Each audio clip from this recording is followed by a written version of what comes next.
இந்த நாளின் வார்த்தையாக ஏற்றுக்கொண்ட வசனம் எரேமியா 50ஆம் அதிகாரம் 34ஆம் வசனம் சொல்லுகிறது,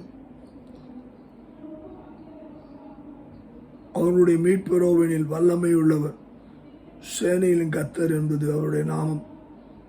தேசத்தை இளைப்பாற பண்ணுவதற்கும் பாபிலோன் குடிகளை தத்தளிக்க பண்ணுவதற்கும் அவருடைய வழக்கை அவர் நடத்துவார்.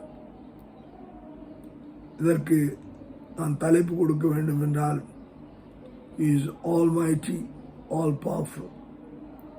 இன்றைக்கு நம்முடைய தேவன் எப்படிப்பட்டவராய் இருக்கிறார் என்பதை இங்கே தீர்க்கமாக பார்க்க முடிகிறது. அவர் என்ன செய்கிறார்? நம்மை விடுவிக்கிறவராய் இருக்கிறார். இன்றைக்கு நாம் விடுவிக்கப்பட்டிருக்கிறோம். இன்றைக்கு நான் மகிழ்ச்சியாக இருக்கிறேன். இந்த மகிழ்ச்சியை உங்களோடு கூட பகிர்ந்து கொள்கிறேன். கர்த்தர் எனக்கு மீட்பராய் இருந்தபடினாலே நான் இன்னும் உயிரோடு இருந்து அவருடைய சாட்சியாய் இருக்க தேவன் எனக்கு இந்த நாட்களை கொடுத்திருக்கிறார். அதைத்தான் அவர் மீட்பர் மட்டுமல்ல, அவர் வல்லமை உள்ளவர். உனக்கு எதிராய் வரும்படியான சகல விதமான எதிரிகளையும் அவர் வீழ்த்தி போடுகிறவராய் சேனைகளின் கர்த்தராய் இருக்கிறார்.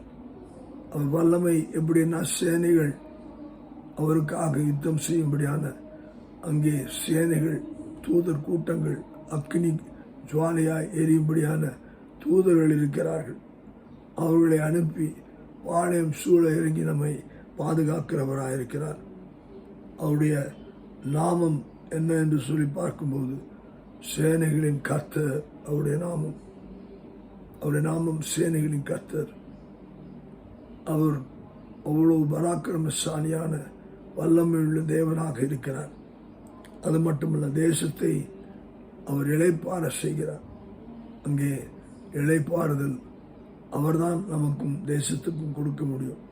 ராஜாக்களை தள்ளி ராஜாக்களை உயர்த்துகிறவர்.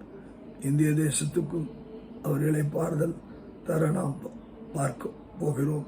கர்த்தர் செய்வார். யுத்தம் செய்கிறவர், யுத்த சன்னதர். அது மட்டுமல்ல, பாபிலோன் குடிகளை அங்கே தத்தளிக்க பண்ணுவதற்கு அவருடைய வழக்கை அவர் நடத்துவார்.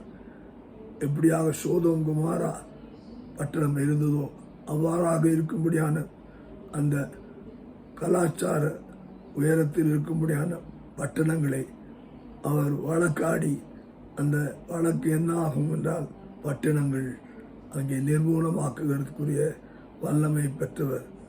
நம்முடைய பட்டணங்களையும் பரிசுத்தப்படுத்துவாராங்க.